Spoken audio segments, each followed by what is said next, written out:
मुंबई में एनसीबी कर रही है। रिया चक्रवर्ती की ड्रग मंडली के कई चेहरे सलाखों के पीछे हैं, लेकिन जब यही मुद्दा संसद के अंदर उठा तो बवाल खड़ा हो गया। बॉलीवुड दो खेमों में बंट गया। भोजपुरी एक्टर और बीजेपी सांसद रवि किशन ने जब रिया केस को लेकर बॉलीवुड में ड्रग्स के मकड़जाल का आरोप लगाया तो जया बच्चन ने कहा कि जिन लोगों को बॉलीवुड में इतना कुछ दिया, इतना कुछ मिला, वो अब उसे बदनाम कर रहे हैं।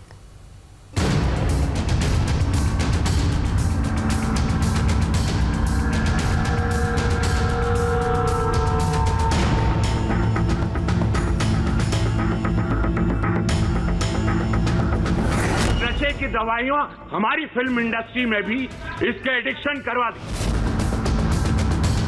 जिस थाली में खाते हैं उसमें छेद करते हैं। कौन सी थाली? मुझे किसी ने नहीं थाली दी जया जी, ना किसी ने मुझे आज तक भोजन परोसा, ना सोने की थाली, ना चांदी की, ना पीतल की, मुझे कुछ नहीं। मैंने एक भोजपुरिया थाली जरूर बनाई। People who have made their name in this film industry have called it a gutter. Mumbai में सुशांत सिंह राजपूत की मौत से जुड़े केस में रिया चक्रवर्ती की ड्रग्स मंडली पर एनसीबी का चाबुक चल रहा है। एक एक कर ड्रग्स मंडली से जुड़े लोग शिकंजे में आ रहे हैं। रिया चक्रवर्ती जेल में है। सारा अली खान पर ड्रग्स लेने का आरोप है। एक्ट्रेस रकुल प्रीत पर भी इसी तरह के आरोप हैं। इन सब से जुड़े ड्रग पैडलर एनसीबी के रडार पर हैं।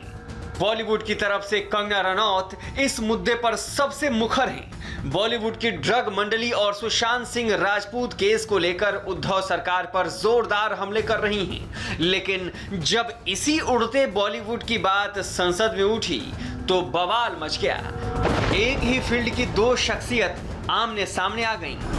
Entertainment industry in our country, which provides direct employment every day to 5 lakh people and indirect employment to 5 million people. At a time when the financial situation is in a depressing state and employment is at the worst level, in order to divert the attention of the people, we are being used to be flogged by the social media and the government's non-support. Sir, people who have made their name in this film industry have called it a gutter.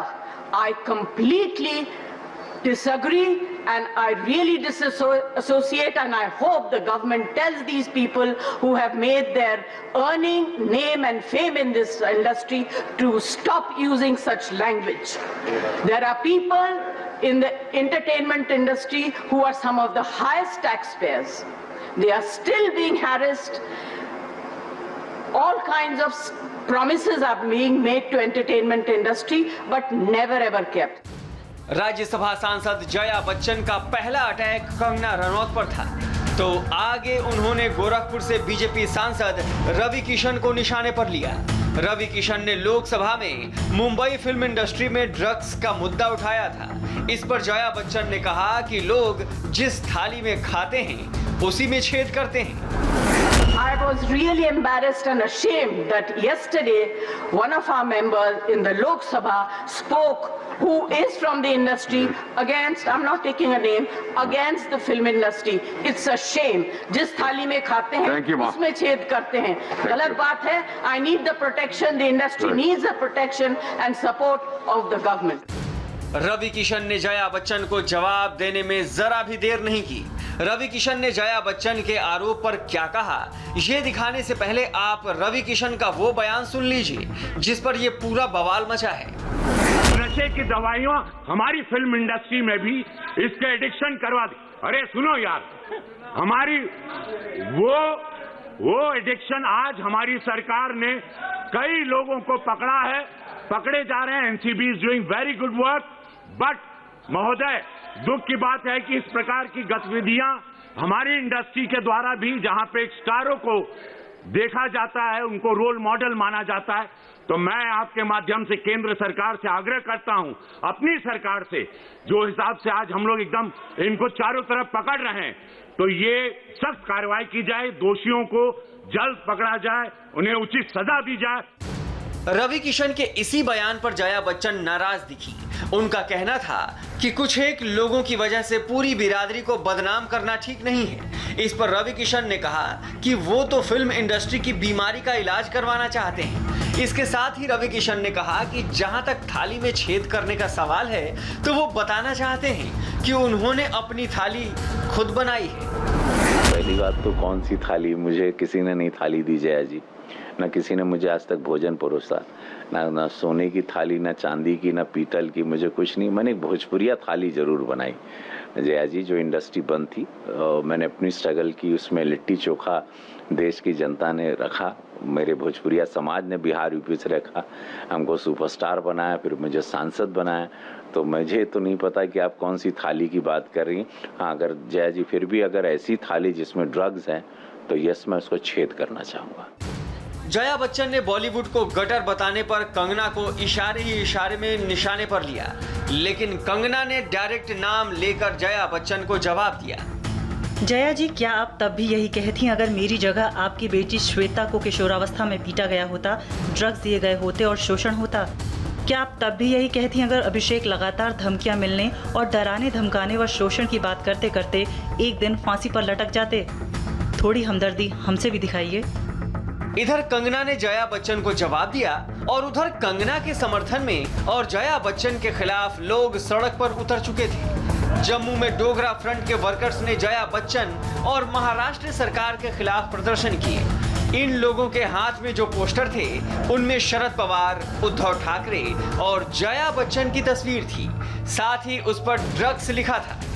Dogra front के workers का कहना था कि ये लोग drugs racket और drugs syndicate पर चुप क्यों हैं? जया बच्चन के विरोध के बीच समर्थकों का हुजूम भी सामने आया, लेकिन सड़क पर नहीं, सोशल मीडिया पर। सोनम कपूर ने जया बच्चन का समर्थन करते हुए कहा कि वो तो बड़ी होकर उनके जैसी ही बनना चाहती हैं। फरहान अख्तर तारीफ में कसीदे गढ़ते नहीं थक रहे हैं। एक्ट्रेस तापसी पन्नू को तो ऐसा लगा कि जया बच्चन ने वो कह दिया जो वो कहना चाह रही थी।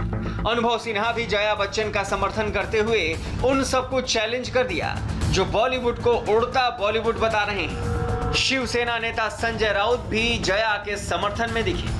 राउत ने कहा कि ऐसी दो टूक बात करने की हिम्मत सिर्फ जया बच्चन में ही है। संजय राउत ने कहा कि फिल्म इंडस्ट्री का अपना एक इतिहास रहा है, इसने भारत का नाम रोशन किया है। ऐसे में फिल्म इंडस्ट्री को बदनाम करने की कोशिश को रोका जाना चाहिए। इंडस्ट्री को, जो हमारे एक ऐतिहासिक धरोहर है, ये इंडस्ट्री इतनी पुरानी इंडस्ट्री है, पूरा देश मनोरंजन क्षेत्र से जुड़ा हुआ फिल्म इंडस्ट्री के बारे में हाल ही में कुछ लोग जिस तरह की गंदी बातें करते हैं, फैलाते हैं, तो सिर्फ ये इंडस्ट्री नहीं बदनाम हो रहा है, मुझे लगता है देश का संस्कार और देश की संस्कृति भी बदनाम करने जा रही है। 5 लाख लोगों को ये इंडस्ट्री रोजगार देती है, ऊपर से नीचे तक। ये खत्म करने के लिए कुछ लोग जो काम करते हैं उसको रोकना चाहिए। और इस प्रकार की बात जया बच्चन जी ही बोल सकती है, कर सकती है, इतनी बेबाक तरीके से। ये आपको पैसा देता है, रोजगार देता है, हाँ, बहुत बड़ी कीर्ति देता है, फेम देता, सब कुछ देता है आपको, और आप उसे बदनाम करते हो। नए लोग, हमने भी एक जमाना देखा है ना। जाहिर है जया बच्चन ने जिस तरह से बॉलीवुड में ड्रग्स के आरोप के खिलाफ आवाज उठाई है, उससे साफ है कि ये मामला तुरंत शांत होने वाला नहीं। अब तक सिर्फ एक खेमा बोल रहा था, लेकिन अब दूसरा खेमा भी सामने आ रहा है। और अब बात मुंबई